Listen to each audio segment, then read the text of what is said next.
আসসালামু আলাইকুম। এবিসি আন্তর্জাতিক খবরে আপনাকে স্বাগতম। শুরুতেই সংবাদ শিরোনাম, এরপরেই বিস্তারিত। পুরো মধ্যপ্রাচ্য জুড়ে বাজছে তৃতীয় বিশ্বযুদ্ধের দামামা, আর এরই মধ্যেই আমাদের হাতে এসে পৌঁছেছে গুরুত্বপূর্ণ আন্তর্জাতিক সংবাদ। শুরুতেই শিরোনাম, ইসরায়েল ও ফিলিস্তিন সংকটে দ্বিরাষ্ট্র ভিত্তিক সমাধানে সমর্থন ইতালির। পরেই জানাবো ইউক্রেনে আরও 440 সেনা নিহত দাবি রাশিয়ার। জানাবো মধ্যপ্রাচ্য নিয়ে নেতানিয়াহুর ভয়ঙ্কর পরিকল্পনা বাস্তবায়ন শুরু। এদিকে জাতিসংঘের আহ্বান উপেক্ষা করে রাতভর সিরিয়ায় বিমান হামলা ইসরায়েলের। সর্বশেষ জানাবো সিরিয়ার পুনর্গঠনে ঐক্যবদ্ধ আরব দেশগুলোর আহ্বান। এতক্ষণ শুনছিলেন সংবাদ শিরোনাম, এবারে বিস্তারিত। তবে তার আগে প্রতিদিনের আপডেট আন্তর্জাতিক সংবাদ সবার আগে পেতে ভিডিওটিতে একটি লাইক দিয়ে চ্যানেলটি সাবস্ক্রাইব করার অনুরোধ রইল। ইসরায়েল ও ফিলিস্তিন সংকটে দ্বিরাষ্ট্র ভিত্তিক সমাধানে সমর্থন ইতালির। গাজায় মানবিক সহায়তা পাঠানো অব্যাহত এবং ইসরায়েল ও ফিলিস্তিন সংকটে দ্বিরাষ্ট্র ভিত্তিক সমাধানে ইতালির প্রতিশ্রুতির কথা পুনর্ব্যক্ত করেছেন দেশটির প্রধানমন্ত্রী জর্জিয়া মেলোনি। ইতালির রাজধানী রোমে গত শুক্রবার ফিলিস্তিনের প্রেসিডেন্ট মাহমুদ আব্বাসের সাথে বৈঠকে তিনি এই আশ্বাস দেন। ইতালি সরকারের এক বিবৃতিতে বলা হয়েছে, বৈঠকে গাজায় বৈরুতার অবসান এবং হামাসের হাতে আটক জিম্মিদের মুক্তি নিশ্চিতে কাজ করা মধ্যস্থতাকারীদের প্রতি ইতালির দৃঢ় সমর্থনের কথা তুলে ধরেন মেলোনি।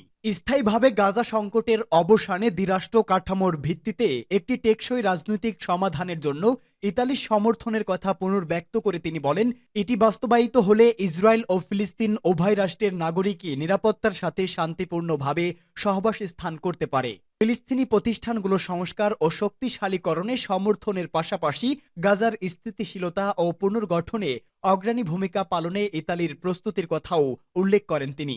ইউক্রেনের আরও 540 সেনা নিহত দাবি রাশিয়ার। রাশিয়ার প্রতিরক্ষা মন্ত্রণালয় জানিয়েছে, তাদের সেনাবাহিনী গত 24 ঘন্টায় একাধিক অঞ্চলে ইউক্রেনীয় সেনাবাহিনীকে বড় ধরনের ক্ষতির সম্মুখীন করেছে।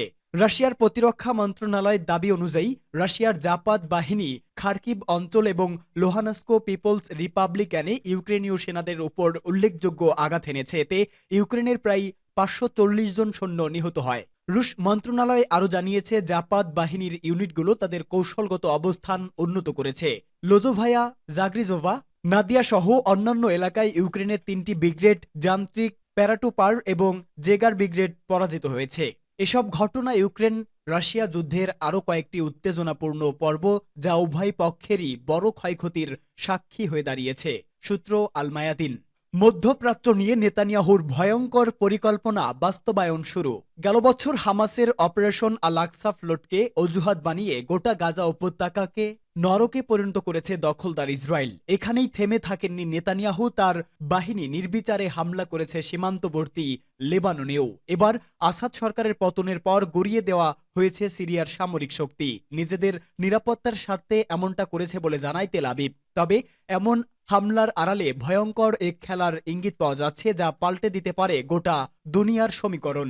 আসাদ সরকারের পতনের পর ইসরায়েলি বাহিনী কর্তৃক সিরিয়ার গোলান মালভূমি দখল ও সামরিক অবকাঠামোর উপর নির্বিচার হামলা চালালেও এমনটা এই প্রথম নয়। 2013 সাল থেকেই হিজবুল্লাহ ও ইরানের সামরিক কার্যক্রম ও অবকাঠামোতে হামলার অজুহাতে সিরিয়ায় নিয়মিত হামলা চালিয়ে আসছে ইসরায়েল। বিশ্লেষকরা মনে করছেন, এই ধরনের হামলার মাধ্যমে প্রতিবেশী দেশগুলোতে নিজেদের হিংস্র মনোভাবকে স্বাভাবিক বিষয়ে পরিণত করেছে তেল আবিব, আর অজুহাত হিসাবে আত্মরক্ষাকে ঢাল হিসাবে ব্যবহার করছে ইহুদিবাদী রাষ্ট্রটি।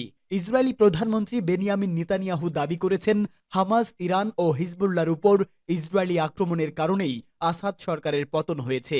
তার এমন বক্তব্যের পরপরই গোলান মালভূমিতে ইসরায়েলের দখলদারিত্ব অঞ্চলটিতে বৃহত্তর ইসরায়েল প্রতিষ্ঠার স্বপ্ন বাস্তবায়নের দিকে এগিয়ে যাচ্ছে বলে মনে করছেন বিশ্লেষকরা। রাজনৈতিক বিশেষজ্ঞ ওয়ারি গোল্ডবান জানান, এগুলো ইসরায়েলের নতুন নিরাপত্তা নীতিমালা। ইসরায়েল যখন যা চায় তাই করতে পারে, যখন যেখানে ইচ্ছা সেখানেই হামলা চালাতে পারে। ইসরায়েল এ ব্যাপারে কোনো প্রতিশ্রুতি দেয় না।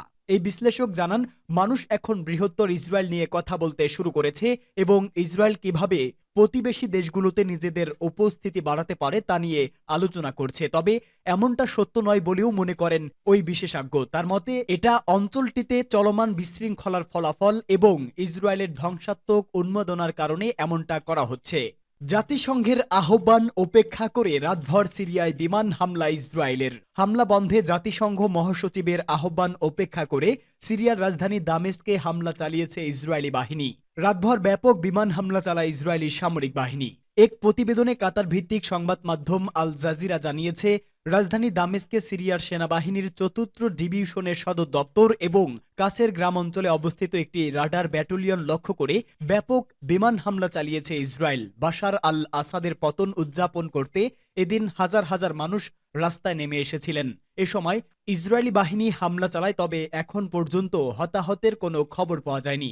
গত ৮ ডিসেম্বর ২৪ বছর ধরে শাসন করা স্বৈরশাসক বাশার আল আসাদকে উৎখাত করে দামেস্কো দখল করে নেয় বিদ্রোহী গোষ্ঠী। এরপরই সিরিয়ায় গোলান মালভূমি সহ দক্ষিণ সিরিয়ার বিস্তীর্ণ অঞ্চল দখল করে নেয় নেতানিয়াহু বাহিনী। একের পর এক বিমান হামলা ও ড্রোন হামলা চালিয়ে সিরিয়ার গুরুত্বপূর্ণ সামরিক স্থাপনাগুলো গুঁড়িয়ে দেয় তারা। এরপর অগ্রসর হতে থাকে রাজধানী দামেস্কের দিকে। শুক্রবার রাতে সরাসরি দামেস্কে হামলা চালায় ইসরায়েলি বাহিনী।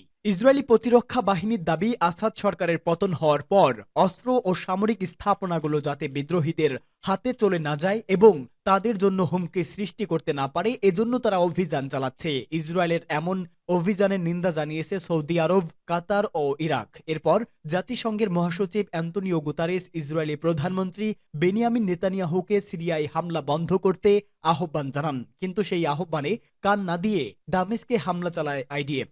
সিরিয়ার পুনর্গঠনে ঐক্যবদ্ধ আরব দেশগুলোর আহ্বান। জর্ডানের আকাবায় আয়োজিত এক সম্মেলনে আরব পররাষ্ট্রমন্ত্রীরা সিরিয়ার পুনর্গঠন ও পুনরুদ্ধারের জন্য ঐক্যবদ্ধ সমর্থন ব্যক্ত করেছেন।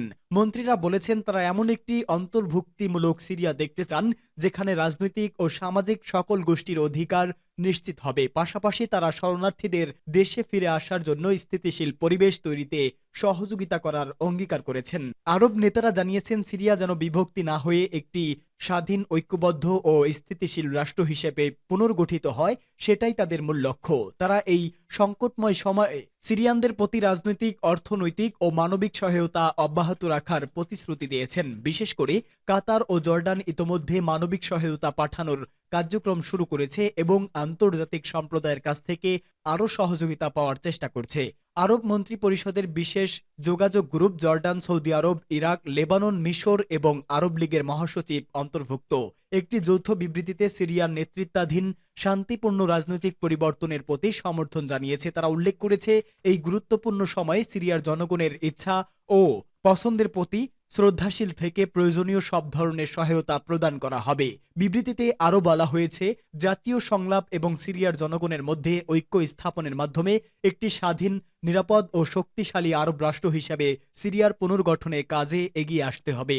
এই ঐক্যবদ্ধ প্রচেষ্টা শুধু সিরিয়ার নয়, পুরো অঞ্চলের শান্তি ও স্থিতিশীলতার জন্য গুরুত্বপূর্ণ বলে আরব নেতারা মনে করেন। সিরিয়ার এই সংকটময় সময়ে আরব দেশগুলোর এমন উদ্বেগ এবং সমর্থন এক নতুন দিগন্ত উন্মোচন করতে পারে। এই সমন্বিত প্রচেষ্টা আন্তর্জাতিক সম্প্রদায়কে আরও সক্রিয়ভাবে এগিয়ে আসার জন্য অনুপ্রাণিত করবে বলে ধারণা করা হচ্ছে।